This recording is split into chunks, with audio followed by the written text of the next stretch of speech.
গীতায় বলা হয়েছে যে না কেউ মরে, না কেউ মরে, সমস্ত কিছুই নিমিত্ত মাত্র। জন্মের পূর্বে কারো শরীর ছিল না, মৃত্যুর পরও তাদের শরীর থাকবে না। এই দুইয়ের মধ্যবর্তী পর্যায়ে শরীর থাকে, তাহলে এর জন্য কেন শোক পালন করো? আত্মাকে না অস্ত্র কাটতে পারে, না আগুন তাকে পোড়াতে পারে, জল ভেজাতে পারে না, আবার হাওয়া তাকে শোকাতেও পারে না।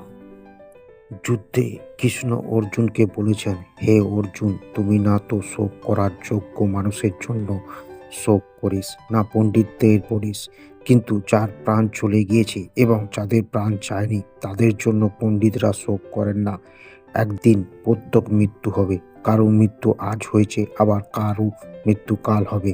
এটি মৃত্যুলোক এবং মৃত্যুর সবচেয়ে বড় রোগ। মৃত্যুকে ত্যাগ করে অমৃতের সম্পর্কে চিন্তা ভাবনা করো। কর্মের উপরেই তোমার অধিকার রয়েছে, কর্মের ফলে উপর নয়। তাই ফল লাভের আশায় কর্ম করো না। আবার কাজের প্রতি তোমাদের কোনো আসক্ত থাকা উচিত নয়।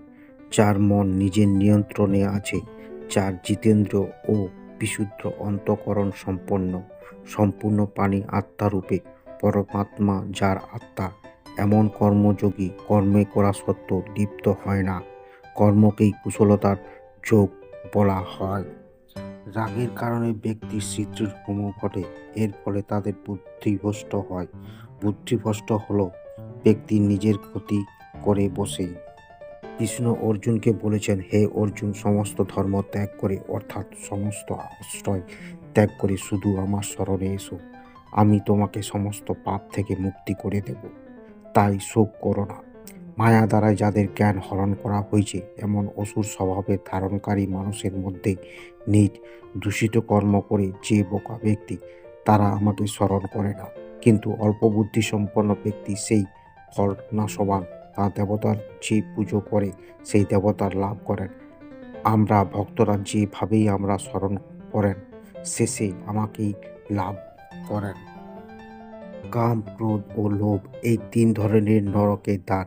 এই তিনটি আত্মাকে ধ্বংস করে এবং অধোগতির দিকে নিয়ে যায়। অতএব এই তিনকে ত্যাগ করে দেওয়া উচিত। গীতায় কৃষ্ণ বলেছেন, আমি সমস্ত লোককে ধ্বংসকারী মহাকাল এখন এই লোকগুলোকে নষ্ট করতে প্রবৃত্ত হয়েছে। তাই তুই অর্জুন, যদি যুদ্ধ না করিস তাহলে এই প্রতিপক্ষের সেনায় যে সমস্ত যোদ্ধা রয়েছে তারা এমনিতেই ধ্বংস হবেন। জগতের এই দুই ধরনের পথ, অর্থাৎ শুক্ল ও কৃষ্ণ, অর্থাৎ দেবায়ন ও পিত্রায়ন পথকে সনাতন মনে করা হয়েছে। এর মধ্যে মৃত্যু লাভ করলে কাউকে ফিরে আসতে হয় না, তার মধ্যে পরম গতি লাভ করেন। অপরের মধ্যে মৃত্যু লাভ করলে তার জন্ম মৃত্যু বন্ধনে জড়িয়ে পুনরায় ফিরে আসে। কৃষ্ণ অর্জুনকে বলেছেন, তোমার কি হয়ে গেছে যে তুমি কাঁদছ? তুমি কি এনেছিলে যা হারিয়ে দিয়েছ? তুমি কি জন্ম দিয়েছিলে যা নষ্ট হয়ে গেছে? তুমি কি কিছু নিয়ে আসোনি যা নিয়েছ এখান থেকে নিয়েছ? যা দিয়েছ এখানেই দিয়েছ, যা নিয়েছ ঈশ্বরের কাছ থেকে নিয়েছ, আর যা দিয়েছ তাকেই দিয়েছ।